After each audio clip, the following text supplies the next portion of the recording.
เสียงเพลงไปไว้ใส่ทหารสายแดน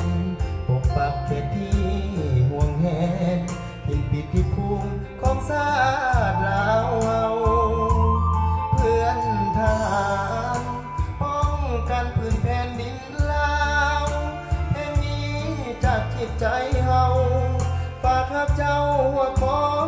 ประสาศัตรูยังมีสืบต่อสติระวังตัว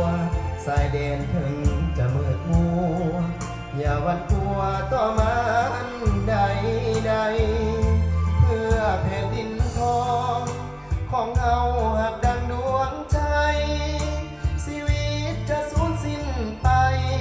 ขอเพียงชาติใดยืนยงตลอดกาลเพลงนี้จากใจห้องส่งผลมาทั้งเพื่อนทหารเก่งกาหัวของภาษาเด็ดเดียวอาหารเกิดเป็นลูกหญิงชายภูมิใจยามสะอาดต้องการเพียบพร้อมสติเพียงมันประจำการทุกวันเวลาเพื่อนทหารกองทัพภาษาชนลาวส่งสื่อลูกลาวล้านลาวปกป้องเราเขตแคว้นอาณาสู้แดดฝนอดทนเพื่อใส่สง่าเสื้อมันต่อการนำพากองทัพภาษาก้าวหน้ามีใส่ฝากให้ไอ้น้องที่อยู่ชายแดนเด้อเป็นกำลังใจให้ทั้งแนวหลัง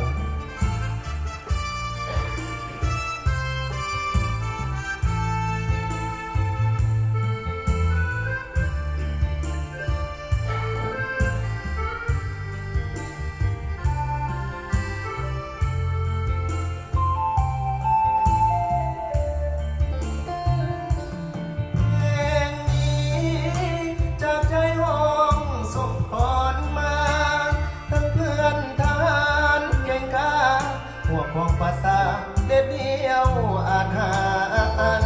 เกิดเป็นลูกหญิงชายภูมิใจยังสะอาดต้องการเพียงพร้อมสติเพียงมันประจำการทุกวันเวลาเพื่อนทหาร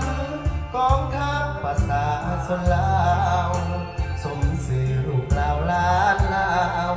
ปกป้องเอาเขตแคว้